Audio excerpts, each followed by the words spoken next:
सबको नमस्ते और वेलकम और थैंक यू फॉर ज्वाइनिंग। आज हमारी गीता पर 7वें चैप्टर पर बात चल रही है। कल तक हमने 9 और 10 श्लोक पूरे किए थे, उससे आगे बढ़ेंगे। 119th सेशन है हमारा गीता के ऊपर। आज एक छोटा सा मंत्र देख लेते हैं पहले, फिर शुरू करते हैं बात। ये गीता का ही एक छोटा सा मंत्र है 14th चैप्टर का।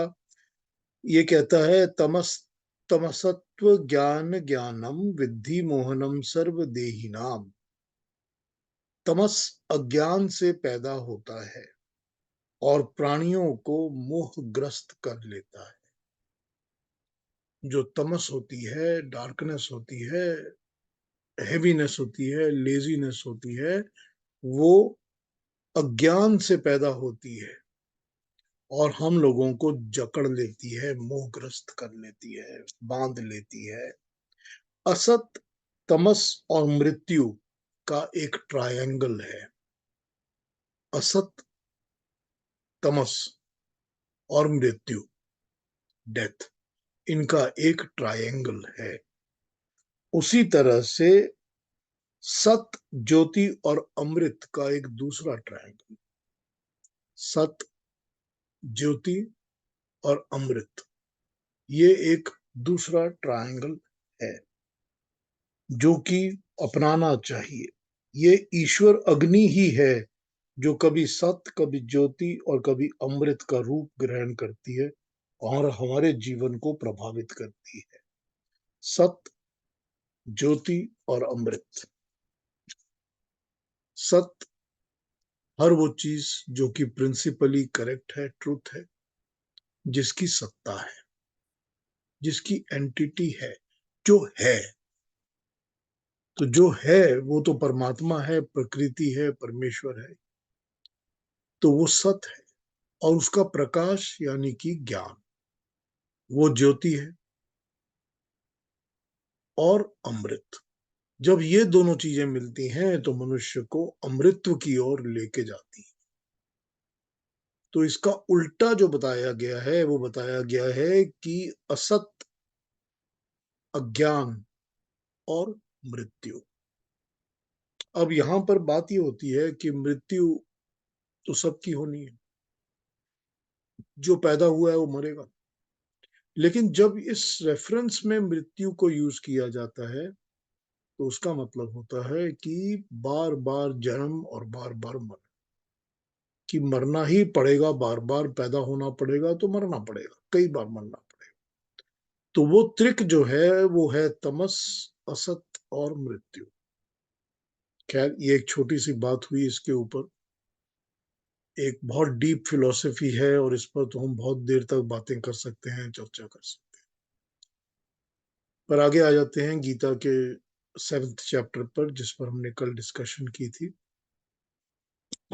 हमने एक बात देखी कल कि हमको ये बताया गया कि शक्ति और शक्तिमान दो अलग अलग एंटिटीज या अलग अलग चीजें हैं। ये तो हमको सबको समझ में आ जाती है बात, कि शक्ति अलग है और शक्तिमान यानी कि जिसकी शक्ति है, जो शक्ति वाला है, वो अलग है।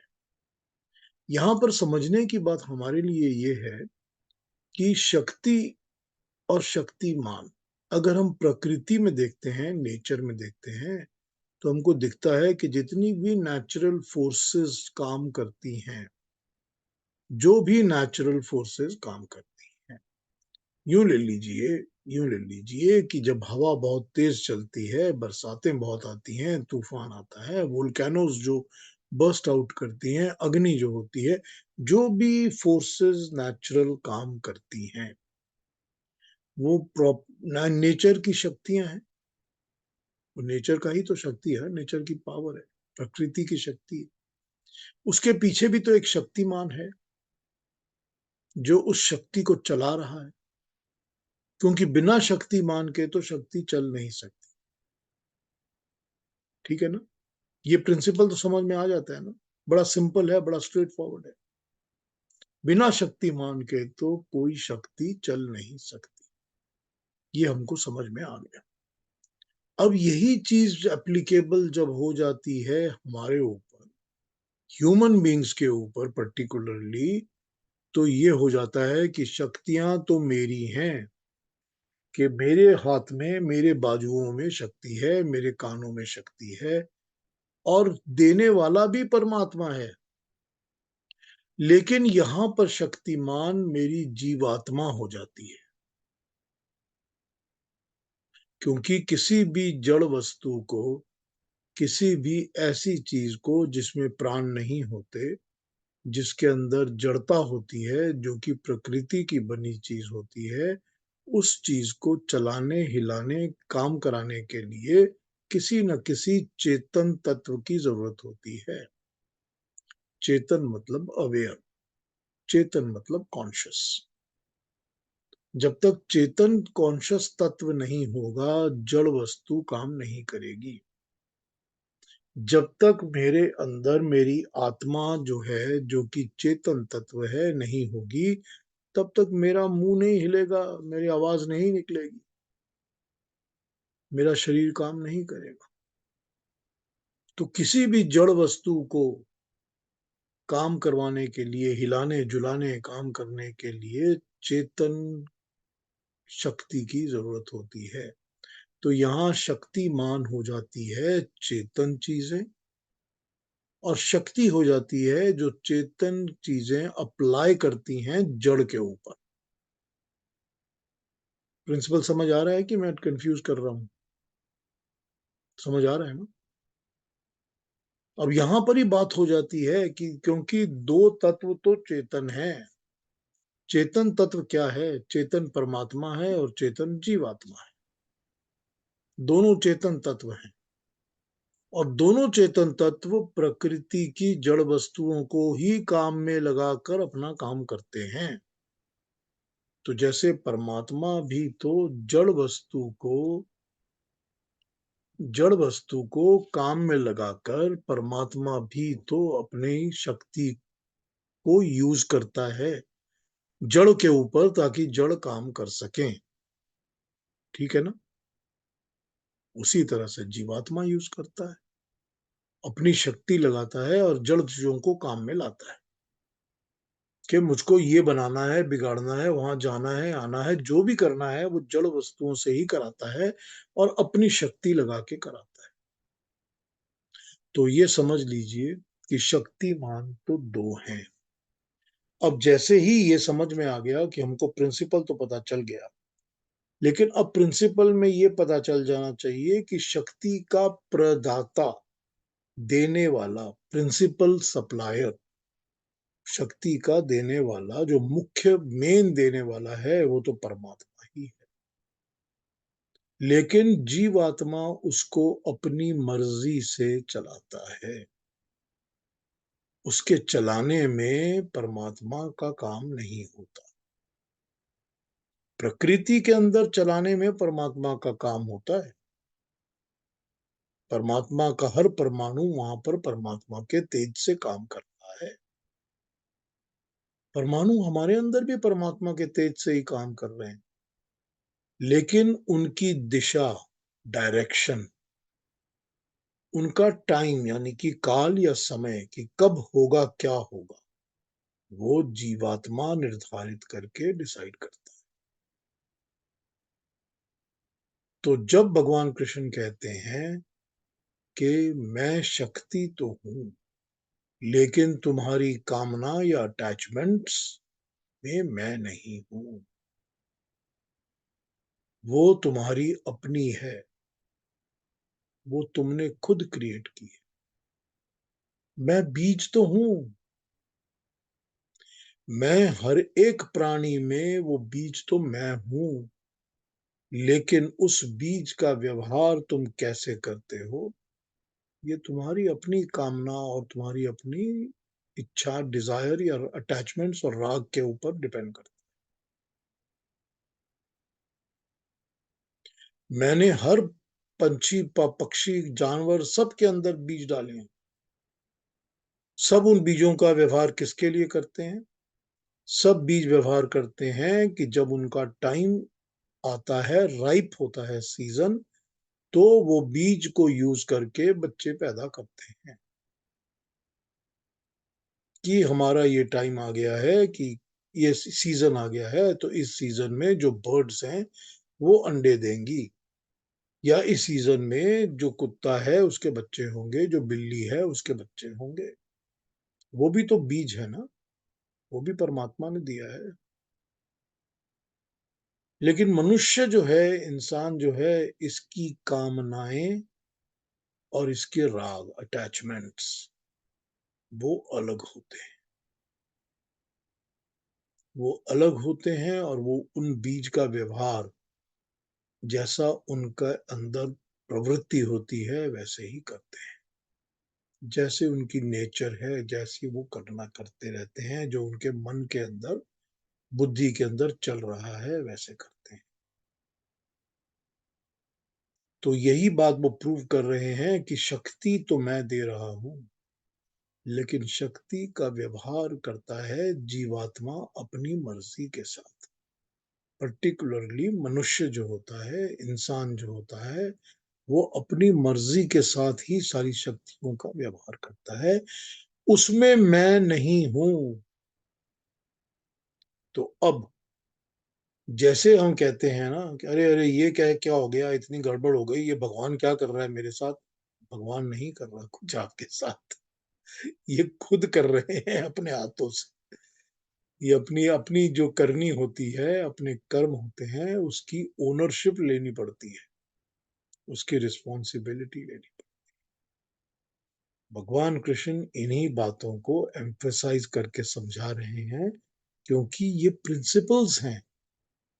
इन प्रिंसिपल्स को समझना पड़ेगा अगर हम गीता के प्रॉपर स्पिरिट को अपनाना चाहते हैं, तो हमको इन प्रिंसिपल्स को समझना पड़ेगा। ठीक है ना।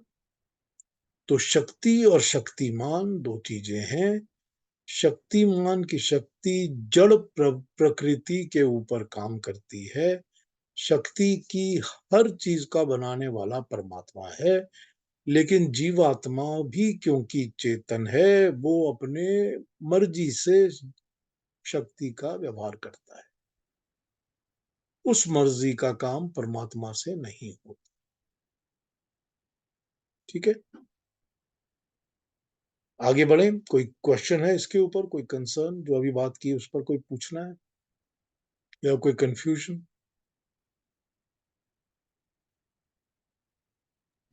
पीयूष जी, जी जी। ऐसे एक क्रिएशन की थियरी है या बेसिक प्रिंसिपल है, मुझे इतना डिटेल नहीं मालूम, लेकिन कॉज एंड इफेक्ट, परमात्मा कॉज है और ये पूरी जो सृष्टि है ये इफेक्ट है। जी लेकिन ये क्रिएशन इस तरह से है कि ये जो कॉज है वो खुद इफेक्ट में आ जाता है, वो खुद को इफेक्ट में समा लेता है। और इसलिए हमें जो परमात्मा का प्रेजेंस हर चीज में महसूस होता है, या आप अभी तक जो हमें समझा रहे हैं वो उसका ही कारण है। ये एक सृष्टि की जो क्रिएशन की प्रोसेस है, इसकी विशेषता है कि cause also comes in the effect. तो इसके बारे में आप कुछ कह सकेंगे? नहीं, ये तो यूं समझना है कि हर एक जो इफेक्ट होगा वो होगा ही नहीं जब तक कॉज नहीं होगा। तो जब हम इफेक्ट देखते हैं, यानी कि जो हम करनी देखते हैं कि ये चीज हो गई, कि मेरे हाथ में ये घड़ी मैंने बांधी हुई है, ये घड़ी बहुत खूबसूरत है, लेकिन घड़ी का कोई बनाने वाला भी तो है ना। तो मैं देखता हूं कि ये कंपनी है, ये मेरी सिटीजन की घड़ी है, सेको की घड़ी है, रेडो की घड़ी है, तो ये मैं देखता हूं कि बनाने वाला कौन है। तो वो कॉज तो आ ही गया ना इफेक्ट के अंदर। हम्म। हर चीज में आ जाता है ना। आपने जो कपड़ा पहना हुआ है, अगर आप देखते हैं कि मैंने कॉटन पहनी हुई है, तो वो कॉटन तो समझ में आ गई जब शर्ट समझ में आई। तो जब शर्ट समझ में आई और समझ में आया कि कॉटन की है, तो वो कॉज कॉटन है, उसी की तो शर्ट बनी है ना। तो हम्म। जब इंसान किसी भी इफेक्ट के ऊपर ध्यान डालता है, तो उसका ध्यान कॉज पर तो जाता ही है, जाना ही चाहिए। तो यही है ना कि परमात्मा को हम हर जगह देख सकते हैं, इन एवरीथिंग, कि हर चीज में तो वो परमात्मा ही है। जहां भी हम देखते हैं हमको वही, हम जब मेरी जो आवाज निकल रही है ये भी तो वो परमात्मा की कृपा से निकल रही है। और जो ट्रेवल कर रही है आवाज, वो भी तो आकाश के अंदर जो परमाणु है उसको ले जा रहे हैं, तभी तो ट्रेवल कर रही है। तो ये चीज तो हमको समझ में आ जानी चाहिए कि this is the way it works as far as cause and effect is concern. क्योंकि हर इफेक्ट में हमको कॉज दिखेगा ही दिखेगा, अगर हम वैसे देखना चाहें तो। ठीक है ना अरुणा जी? जी जी। कोई इसमें कॉन्ट्रोडिक्शन है थ्योरी के साथ बात? नहीं नहीं नहीं नहीं, एक्चुअली ये मैंने बहुत जब ये मैंने कहीं पढ़ा था, उसके बाद मैंने जब ये सोचा इसके ऊपर, तो एक मुंडेन लेवल पे, एक हमारी आम जिंदगी के लेवल पे मैं जब लेकर आई है, तब मैंने ऐसे महसूस किया कि जब हम खाना बनाते हैं और उसमें ध्यान नहीं है, उसमें मन नहीं है, तो मेरा प्रेजेंस उसमें नहीं होता। लेकिन वही खाना अगर मैं पूरे प्यार से बनाती हूँ, पूरा मेरा जो खुद का है वो उसमें मैं डाल रही हूँ, तो स्वादिष्ट तो बनेगा, और उसमें मैं भी रहूंगी, जो मैं मेरा प्यार के साथ वो दिया जाएगा।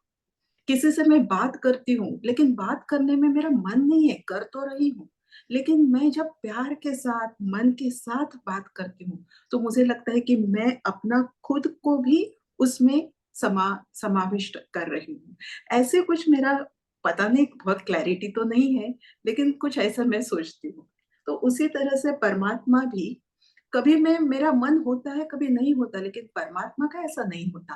परमात्मा ने जो भी बनाया है उसमें वो खुद समाया हुआ है, ऐसे मैं सोचती हूँ। बिल्कुल ठीक सोचती हैं आप, एकदम करेक्ट। परमात्मा ने जो बनाया है उसमें पूरी तरह खुद समाया हुआ है। चाहे उसका कोई मन है नहीं है ही नहीं, उसका तो हमारी तरह का मन नहीं ना है। जी तो जी इसीलिए वो हर वक्त हर जगह पूरी तरह समाया हुआ है। देखिए आपने जो बात कही अभी, हर बच्चे को अपनी माँ का खाना सबसे स्वाद क्यों लगता है? जी वो इसीलिए लगता है क्योंकि हर एक माँ अपने बच्चे को पूरे प्रेम के साथ खाना बना के खिलाती है। ठीक है ना? हर माँ अपने बच्चे को बड़े प्यार से, प्रेम से, दिल के साथ, मन के साथ खाना बनाती है, खिलाती है कि मेरे बच्चे को सबसे अच्छी चीज मिले। हर बच्चे को अपनी माँ का खाना सबसे स्वाद लगता है।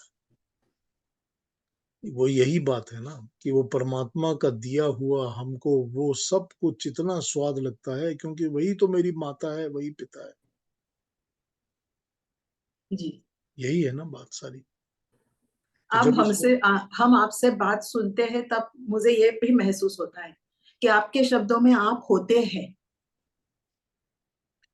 मेरे शब्दों में तो सारा यही होता है, जो मैं पढ़ता हूँ इधर उधर तो बता देता हूँ आपको। लेकिन इतने दिल से आप बताते हैं ना, तो आप खुद होते हैं उसमें। हाँ, वो खुद तो हर एक, जो भी जो बात करता है उसमें वो खुद तो होता है ना। जो आप प्रश्न पूछते हैं उसमें भी तो आप हैं ना, वो तो आपको रिफ्लेक्ट करता है ना। ये तो होता ही है, ये तो दुनिया का नियम है। हाँ जी, और कोई कुछ पूछेंगे कि आगे बढ़ जाएं अगले श्लोकों में? अरुणा जी ने बहुत अच्छी बात बताई। हाँ, अरुणा जी अच्छी बातें ही बोलती हैं, जी। बहुत अच्छी बोलती हैं। बिल्कुल। कोई और बात पूछेंगे, कोई आगे बढ़ जाए? तो अरुणा जी, कल हमने 9-10 किया था ना? जी हाँ। तो नहीं, कल 11 हमने किया। 11-11 की 10-11 किया था। तो आप 12 और 13 हमको पढ़ दी। जी। ये चैव सात्विका भावा राजसास्तामसाश्च ये मत्त एवेति तान् विद्धि न त्वहं तेषु ते मयि त्रिभिर्गुणमयैर्भावैर् सर्वमिदं जगत् मोहितं नाभिजानाति मामेभ्यः परमव्ययम्। आइए इनको समझते हैं। ये चैव सात्विक का, ये और ये ही सत्व गुण से उत्पन्न भावा भाव अर्थात प्रकृति या स्वभाव, रजसा रजोगुण से उत्पन्न, तमसा तमस गुण से उत्पन्न, और जो मत्तः मुझ ही इति तान इन्होंने, जो मुझे ही वह इन्हीं विद्धि समझ, ये मैं उनमें और वो मुझ में। और जो सात्विक राजसिक तथा तामसिक भाव है, भाव यानी मनुष्य की प्रकृति, किसी की सात्विक प्रकृति, किसी की सत्व गुण से उत्पन्न होने वाली, किसी की राजसिक जो रजोगुण से उत्पन्न वाली, किसी की तामसिक जो तमोगुण से उत्पन्न होने प्रकृति है, ये सब केवल मुझसे ही प्रकट होते हैं। मैं उनमें नहीं हूं मगर वे मुझ में हैं। फिर वही प्रिंसिपल्स की बात। अगला जो है उसमें वो कहते हैं त्रिभी, तीन प्रकार के गुणों वाले भाव, प्रकृति के भाव, सारा का सारा संसार मोहितम इसी भ्रम में पड़ा है, जानता है कि मेरे परे। अच्छा चलिए, यद्यपि प्रकृति के सत्व रजस और तमस ये तीन गुण मेरे ही कारण टिके हुए हैं, तो भी ये सारा जगत प्रकृति के इन तीन गुणों को ही सब कुछ समझकर इनके द्वारा भ्रम में पड़कर मुझे नहीं पहचान पाता।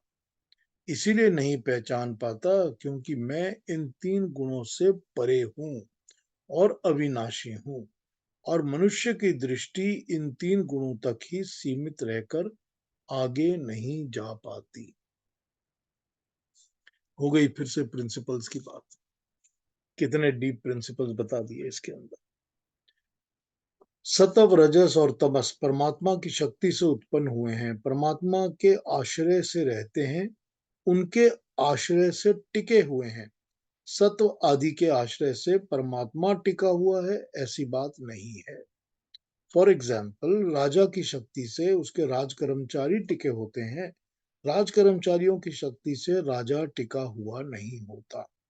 तभी कहा है कि ये मुझ में टिके हुए हैं, मैं इनमें नहीं हूं।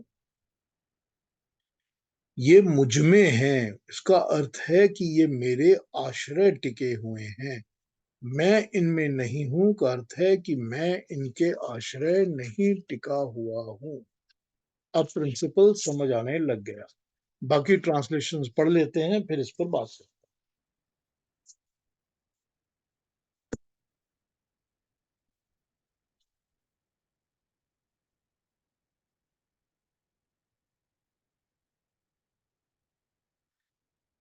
Whatever other entities there are born of sattva, the quality of goodness, and those that are born of rajas, the principle of activity, and tamas, the principle of inertia, know them all as evolved from me alone. In reality, however, neither do I exist in them nor do they in me. The whole of this creation is deluded by those objects evolved from the three modes of Prakriti, which is Sattva, Rajas, and Tamas. That is why the world fails to recognize me, standing apart from these, the imperishable.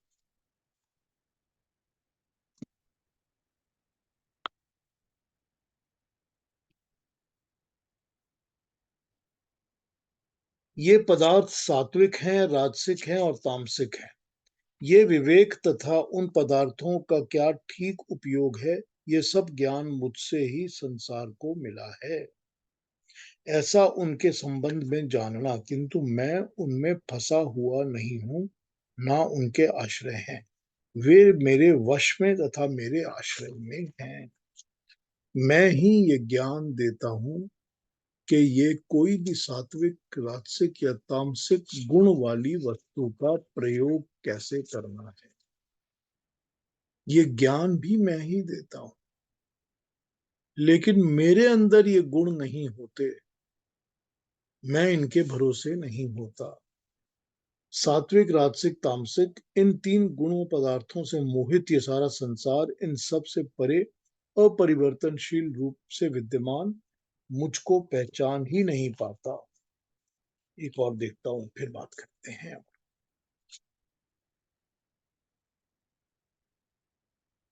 और ये जो सतोगुण, रजोगुण, तमोगुण से होने वाले व्यवहार हैं, ये सब मेरी ही दिए हुए सामर्थ्य के साथ होते हैं। इस पर भी उनमें मैं नहीं हूं, न ही मुझ में ये होते हैं। सतव, रजस, तमस गुणों के कारण ये तीनों प्रकार के व्यवहार पूर्ण संसार को मोहित किए हुए हैं। इन गुणों से परे मेरी अविनाशी भाव को लोग पहचान नहीं पाते। क्या नोट्स हैं वो भी देख लेते हैं। नंबर 5, इस अध्याय में 7th चैप्टर में ज्ञान विज्ञान के विषय आरंभ कर दिया गया है।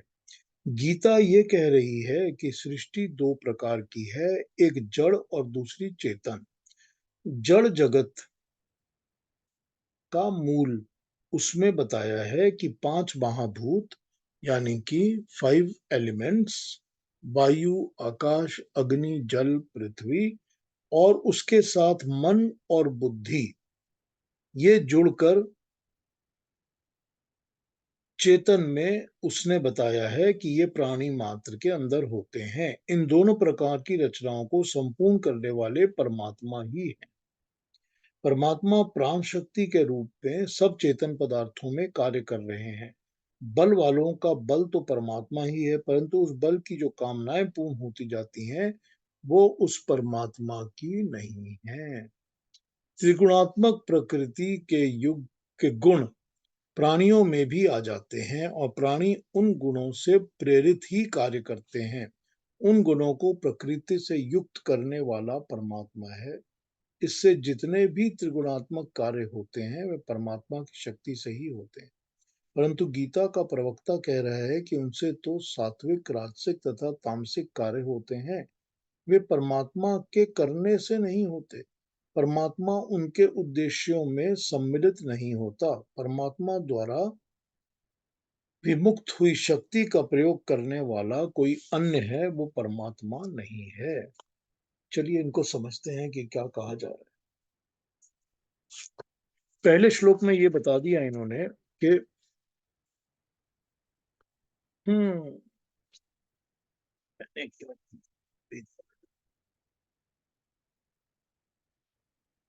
तीन तत्वों की बात तो इन्होंने एस्टैब्लिश कर दी कि सारी दुनिया जो है, सारी सृष्टि, सारी क्रिएशन, सब कुछ जो है ये इन तीन चीजों से बनता है। अब ये तो हमको मॉडर्न साइंस भी बताता ही है कि एटम के अंदर ये तीन गुण होते हैं, इलेक्ट्रॉन, प्रोटॉन, न्यूट्रॉन, और हर एक चीज एटम्स से ही बनी हुई है। हो गई बात खत्म। ये तो हमको मॉडर्न साइंस ने बता दी है बात। तो ये बता रहे हैं कि सारा कुछ तो ये तीन चीजों से ही बना हुआ है। यही तीन चीजें हैं जो भाव यानी कि स्वभाव है। प्रकृति का जो अपना नेचर है, यानी नेचर की अपनी नेचर, ठीक। जो सारी की सारी प्रकृति है उसकी अपनी जो उसके अंदर का स्वभाव है, उसके अपना, उसके अंदर जो फीलिंग्स या भावनाएं हैं, वो इन तीन की ही बनी हुई है। तो कहीं सात्विक है, कहीं राजसिक है, कहीं तामसिक है, इसी की वो बनी हुई है। कोई चीज सात्विक से उत्पन्न होती है, कोई राजसिक से, कोई तामसिक से। तो कोई प्रोटॉन से होती है, कोई इलेक्ट्रॉन से, कोई न्यूट्रॉन से। लेकिन ये समझ लो कि मैं इनको उत्पन्न तो करता हूं, क्योंकि ये उत्पन्न मेरी शक्ति से होती हैं, लेकिन ना ये मुझे अफेक्ट करती हैं, ना मैं इनका डिपेंडेंट हूं। अब डिपेंडेंट कहने का मतलब ये हो जाता है, आश्रय का मतलब ये हो जाता है कि हम तो सब इसी के आश्रय रहते हैं ना। जो भी ह्यूमन बीइंग है, जो भी इंसान पैदा होता है, जो भी प्रकृति में जो भी पैदा होता है, इवन पेड़ पौधे जो पैदा होते हैं, सभी कुछ तो इन तीन के ही आश्रय है ना। हम तो इन एटम्स के ही आश्रय में है ना। हमारा तो, मेरा तो हाथ ही इसका बना हुआ है, तो मूव भी इसीलिए करता है क्योंकि ये एटम्स मेरे शरीर के अंदर है। या जो पेड़ पौधे हैं वो चल रहे हैं, उग रहे हैं, बढ़ रहे हैं, उनमें फूल आ रहे हैं, क्योंकि वो उनके आश्रय में है। सब में सात्विक राजसिक तामसिक गुण काम कर रहे हैं और तीनों कर रहे हैं, और किसी में कोई ज्यादा किसी में कोई कम, कभी कोई ज्यादा कभी कोई कम, सब उसके पे डिपेंडेंट है ना, हम सब उसी के डिपेंडेंट है ना। लेकिन वो परमात्मा इसका डिपेंडेंट नहीं है। वो इन गुणों से उसको कोई फर्क नहीं पड़ता, हमको पड़ता है। हमारी जीवात्मा को कह सकते हैं कि नहीं पड़ता, पर जीवात्मा जब शरीर धारण करती है तो धारण करने के साथ साथ ही इन तीनों परमाणुओं की शक्तियों का, तीनों गुणों का, नेचर के गुणों का एडेप्शन होता है और उसको उसके साथ ही काम करना पड़ता है। करेक्ट? समझ में आ रही है ना बात? तो प्रकृति के अंदर तो ये तीन गुण हमको हर जगह दिखते हैं। बड़ा मोटा क्लासिफिकेशन है तीन के अंदर, लेकिन समझने के लिए हमारे लिए ठीक है। जो भी चीज एक्टिवली काम कर रही है, जिसमें बहुत शक्ति काम है, बड़ी स्फूर्ति है, स्पीड है, उसमें राजसिक शक्ति काम कर रही है। जिसमें ठहराव है, बैठा हुआ है, भारीपन ज्यादा है, काम नहीं हो रहा है, वो सब न्यूट्रॉन की यानी कि तामसिक शक्ति काम कर रही है। जहां भी जरा सात्विक चीजें हैं, अच्छी चीज हो रही है, बहुत भला काम हो रहा है, बहुत बुद्धि का काम हो रहा है, वहां पर सात्विक चीज काम कर रही है, वहां प्रोटॉन्स काम कर रहे हैं। तो ये तो हर वक्त कॉमनैलिटी में हमारे एक ही साथ हमारे अंदर सभी कुछ हो रहा होता है, उसी तरह नेचर में भी हो रहा होता है। लेकिन परमात्मा में ये तीन गुण नहीं है, क्योंकि परमात्मा परमाणुओं से नहीं बना हुआ। ये प्रकृति और शरीर, हमारी बॉडी, ये भी तो प्रकृति से बनी है ना। ये सारी की सारी प्रकृति बनी हुई है इन तीन परमाणुओं से, जिनके अंदर ये तीन गुण है। परमात्मा परमाणुओं से नहीं बना हुआ, परमात्मा का कोई शरीर नहीं है, परमात्मा किसी शरीर का डिपेंडेंट नहीं है कि मेरे पास शरीर आएगा तभी मेरे पास वाणी आएगी, तभी मुंह आएगा, तभी मैं बात करूं। अगर शरीर ही नहीं है तो मैं बात कहां से करूं? परमात्मा इस चीज का डिपेंडेंट नहीं है। परमात्मा इन परमाणुओं के ऊपर आश्रित नहीं है। परमात्मा इन चीजों को चलाता बनाता है, क्रिएट करता है। ये तीनों गुण एक्टिवेट होकर काम ही करते हैं परमात्मा के तेज के साथ, लेकिन परमात्मा पर इनका कोई प्रभाव नहीं पड़ता। हो गई क्लैरिटी? क्योंकि क्योंकि आप कह सकते हो कि जीवात्मा पर भी प्रभाव नहीं पड़ता, लेकिन जीवात्मा तो इनका आश्रित, इन पर डिपेंडेंट होता ही है। जैसे ही उसको कोई शरीर लेना होता है, कोई बॉडी लेनी होती है, जन्म लेना होता है, तो अपनी इच्छाओं की पूर्ति करनी होती है, अपने सुख दुख राग द्वेष की पूर्ति करनी होती है कि मुझको ये चाहिए और ये बिल्कुल नहीं चाहिए, और ये मेरी बड़ी प्रबल इच्छा है, मुझको यही करना है, यही पाना है। तो कहाँ से करेगा पाएगा? उसको तो शरीर ही लेना पड़ेगा ना, लेना तो पड़ेगा ना। तो ये शरीर ही तो है ना जो हमको डिपेंडेंट बना देता है किसी भी काम को करने के लिए। लेकिन परमात्मा का तो कोई शरीर नहीं है ना, इसीलिए उसको अपनी शक्ति का काम प्रयोग करने के लिए किसी भी शरीर की जरूरत नहीं पड़ती। उसको इन तीन गुणों के ऊपर आश्रित होना नहीं पड़ता। परमात्मा को इनसे कोई फर्क नहीं पड़ता। सत्व ज्यादा है, रजस ज्यादा है, या तमस ज्यादा है, या कोई गड़बड़ है या अच्छा है, कोई फर्क नहीं पड़ता उसको, बिकॉज वो इनके ऊपर डिपेंडेंट नहीं है। तो प्रिंसिपल समझ में आ गया? जब ये प्रिंसिपल समझ में आ गया तो ये बात समझ में आ जानी चाहिए कि परमात्मा कभी जन्म भी नहीं लेता, कभी मरता भी नहीं।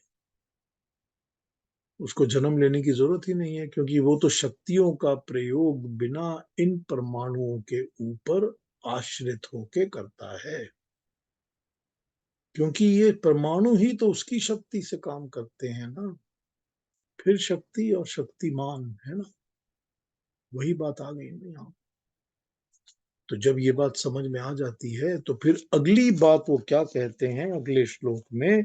अगले श्लोक में कहते हैं कि क्योंकि सारा का सारा जगत, सारी दुनिया, सारी सृष्टि, सारी क्रिएशन इस तीन परमाणुओं से ही बनी हुई है, तीन गुणों से, परमाणु के तीन गुणों से ही बनी हुई है।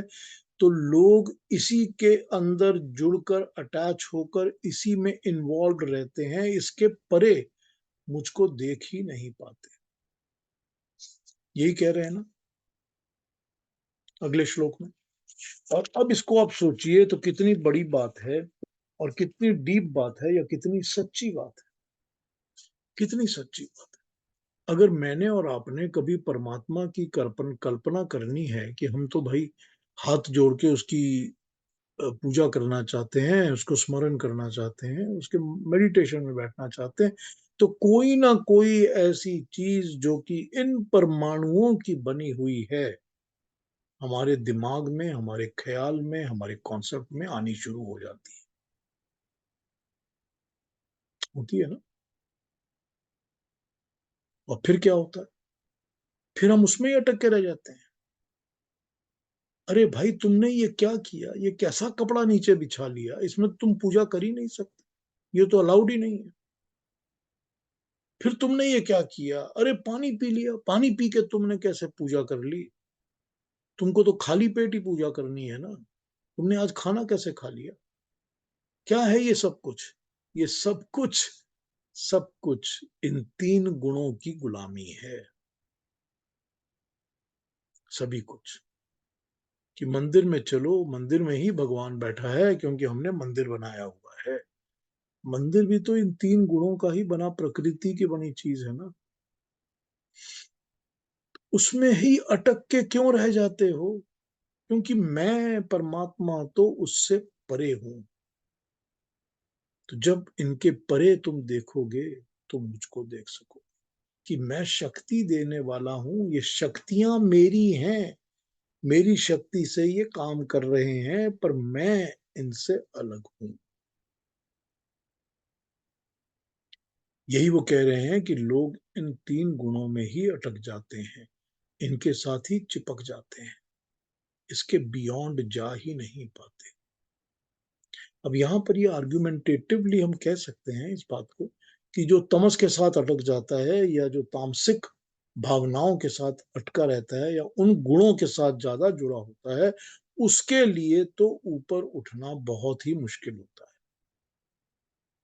और जो राजसिक गुणों में जुड़ा होता है वो कभी इधर और कभी उधर भटकता है, लेकिन वो भी ऊपर नहीं उठता। लेकिन सात्विक गुणों में जो जुड़ा होता है वो शायद ऊपर उठ जाता है, इनसे बियॉन्ड जा सकता है। क्योंकि यही चीज सेकंड चैप्टर में, जब हमने चैप्टर 2 पढ़ा था, उसके कंक्लूजन में बिल्कुल यही चीज अरविंदो घोष ने कही थी। उन्होंने कहा था कि 3 different levels of human intelligentsia है, या उन्होंने कहा था कि लिविंग बीइंग्स की इंटेलिजेंसिया है।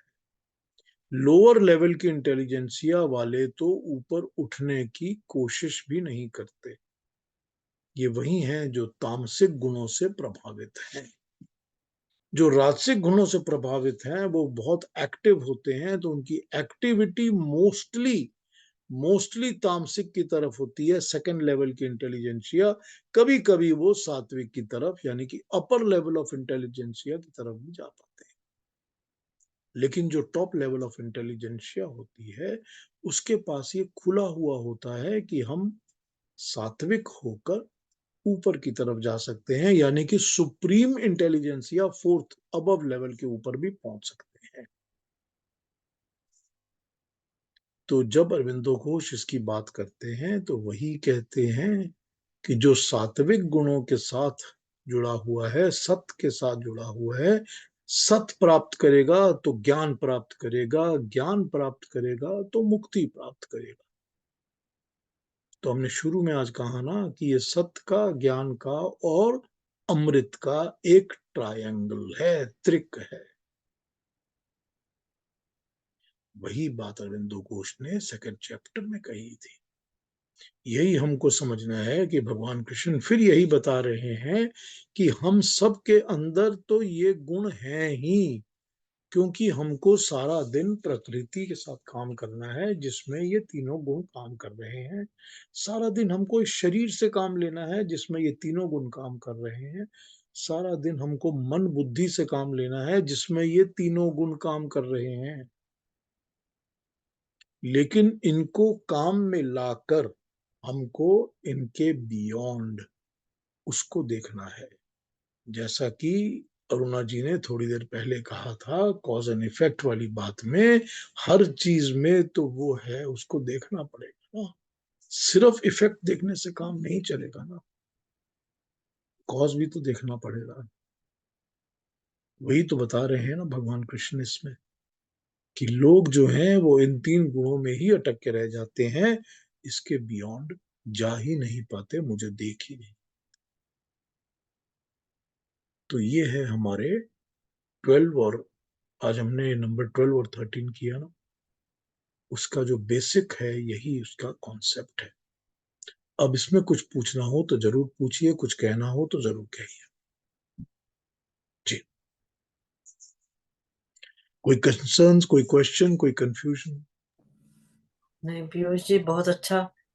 ये आपने इतनी डिटेल में और इतना अच्छा समझाया, खैर बहुत अच्छा लगा कि हमारे अंदर तीनों गुण मौजूद हैं। कौन सा किस समय एक्टिव हो जाए ये नहीं हम कह सकते। वेरी नहीं, नाइस। तीनों गुण चलते रहते हैं हर वक्त। कौन सा ज्यादा स्ट्रांग हो जाता कभी है, प्रबल कोई हो कोई जाता है, स्ट्रांग हो जाता है, कभी कोई स्ट्रांग हो ये नहीं जाता है। पता चलता। करेक्ट। यही हमको कंट्रोल करना है। लेकिन हमको समझना ये है कि ये तीन गुण देने वाला भी तो प्रकृति के अंदर वही उसी की शक्ति है ना, तो उसके जी बियॉन्ड देखना शुरू करो। तो शक्तिमान को देखना शुरू करो, शक्ति को ही क्यों देख रहे हो? वही ना, शक्तिमान को ही तो देख रहे हैं। वही तो वो वो अभी पूरी तरह से दिखाई नहीं दिए ना। यही बात है प्रभा जी। पर बहुत अच्छा लगता है पीयूष जी, 1 घंटे के बाद मन बहुत फ्रेश होता है मेरा। Thank you Prabha ji. कल एक सवाल पूछा था शायद उन्होंने, रश्मि बहन जी ने, पीयूष आपसे। मैं निकाल लेता हूँ उसको कि क्या पूछा था, या ये अभी पूछ ले मेरे से फिर से।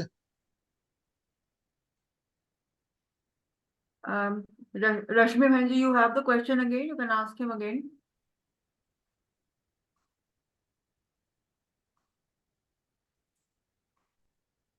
मैं निकालता हूँ उसको, शायद उनका वो ऑन नहीं है, सुन नहीं रही शायद। वो मैंने पूछा था कि कौन सा मनवंतर चल रहा है। ओहो, अच्छा अच्छा अच्छा अच्छा, 28वां मनवंतर चल रहा है। सॉरी सॉरी, 28वीं चतुर्युगी चल रही है 7वें मनवंतर के। 7वां है ना ये 7वां मनवंतर है जो चल रहा है, 7th। और उसके अंदर ये 28वीं चतुर्युगी चल रही अब कितने चतुर्युगी हैं एक में? है। 71.4 चतुर्युगी एक मनवंतर में होती हैं।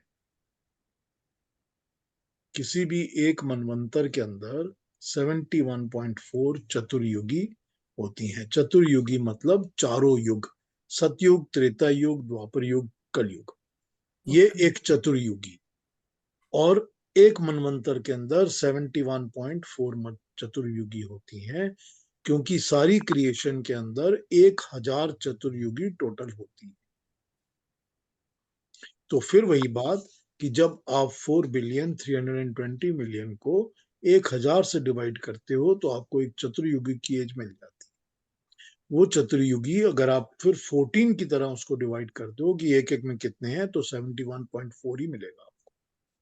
तो ये समझ में आ जाएगा कि कोई भी मनवंतर के अंदर इतनी चतुर्युगी होती हैं।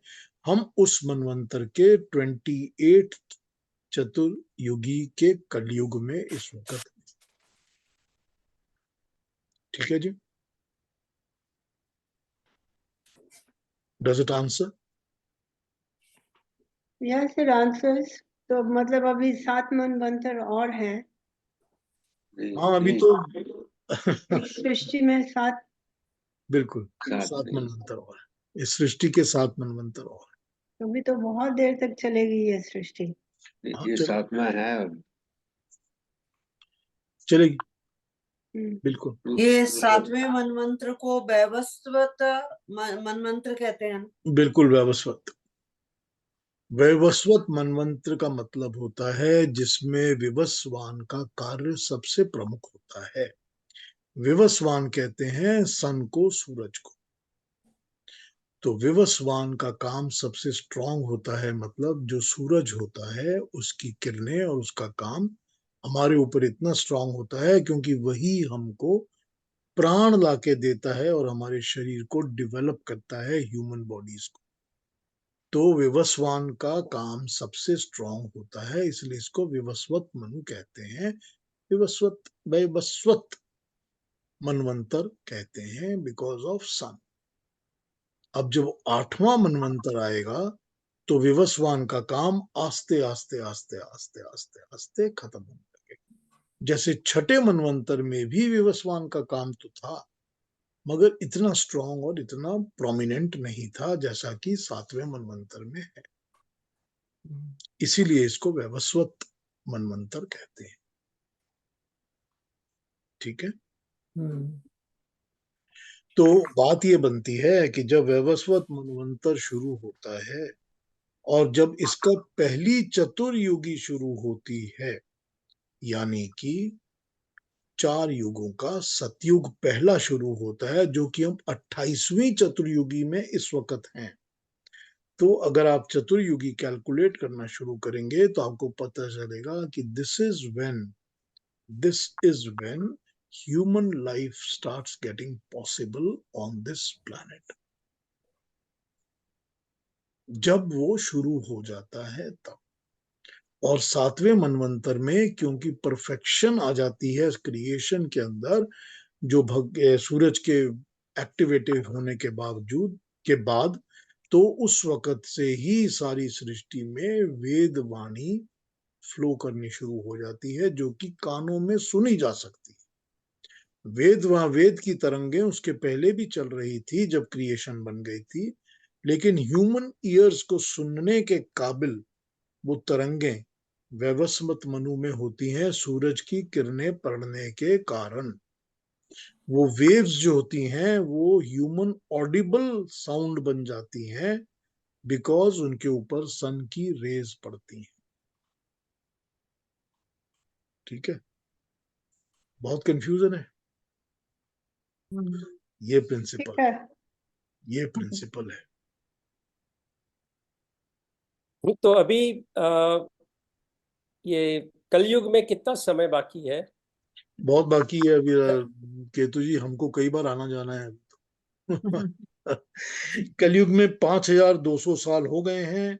कलयुग जो होता है वो 432,000 मिलियन ईयर्स का होता है। 4,32,000 साल का। उसमें से सिर्फ 5,000 साल निकले हैं। 4 अरब 32 करोड़ का। नहीं, कलयुग होता है 4,32,000 साल का। अच्छा, पूरी ये सृष्टि जो है 4। हाँ, 4 अरब की होती है, बिल्कुल। तो 5,000 वर्ष निकले अभी तक, करेक्ट। तो 4,27,000 बाकी हैं। बाकी तभी तो मैंने कहा ना, बहुत बार आना जाना बाकी। चलिए, आपसे फिर संपर्क रहेगा तो मजा आएगी। रहेगा संपर्क, क्यों? संपर्क कहाँ जाएगा? संपर्क तो रहेगा ही। हाँ जी, और आप कोई सब लोगों क्वेश्चन? से। आज की बात पे कोई प्रश्न है? आज का जो चर्चा हुई है 3 गुणों की और परमात्मा की जो बात हुई है, उस पर कोई बात करनी है, कोई चर्चा है? कोई कुछ कहेंगे? और अरुणा जी, कोई क्लोजिंग कमेंट्स आपके? मुझे बहुत आश्चर्य होता है और खुद को मैं बहुत खुशनसीब भी मानती हूँ कि ये भगवत गीता का जो स्क्रिप्चर हमें मिला है, ये इतना डीप और भगवान इस तरह से समझाते जाते हैं। देखिए, 2nd चैप्टर के 45 श्लोक में उन्होंने बताया था, त्रैगुण्य विषया वेदा निस्त्रैगुण्यो भवार्जुन। और निर्द्वंद्वो नित्य सत्वस्थो निर्योग क्षेम आत्मवान। और ये दूसरे चैप्टर में बताया था। और फिर बीच में वो बताते बताते आए हैं कि मैं कैसे खुद तुम्हारे में हूं, हर क्रिएशन में मैं हूं, तो तुम द्वंद्वों में मत फंसो। और हम द्वंद्व में क्यों फंसते हैं? क्योंकि हमें फ्री विल दिया गया है और हमें हमारा कर्म भोग भी है, उसकी वजह से सब द्वंद्व निर्माण हो जाते हैं। लेकिन उसके परे परमात्मा के तरफ तुम देखो, मेरी तरफ तुम देखो। कभी कभी मैं सोचती हूँ कि क्या मीन्स भगवान ऋषि व्यास जी ने, परमात्मा ने ये जो दिया है हमें, ये कितना बड़ा ज्ञान है, कितना सोचते रहे हम, फिर भी इसका पार नहीं लगता। बिल्कुल बिल्कुल ठीक कहा आपने अरुणा जी। बहुत ज्ञान है और इतना डीप ज्ञान है कि हमको समझने में ही पता नहीं कितने जन्म लग जाते। यही तो सारी बात है ना। और ये ज्ञान क्योंकि अमर है, मिटता नहीं है, परमानेंट है और शाश्वत है और हमेशा रहेगा, सनातन है, इसलिए 5200 साल से तो पढ़ ही जा रहे हैं ना इसको। और इसका कोई एंड नहीं है, कोई अंत नहीं है इस ज्ञान का। जितना डेप्थ में जाना चाहेंगे उतना डीप जा सकते हैं इसमें। आप चिंतन करते रहिए और चिंतन करके डेप्थ में जाते रहिए, कोई अंत नहीं। ठीक है, फिर अगले सैटरडे मिलें। जी, बहुत बहुत धन्यवाद। सबको नमस्ते, सबको थैंक यू। धन्यवाद। Have a nice week, everybody. नमस्ते। Thank you, same to you. Namaste.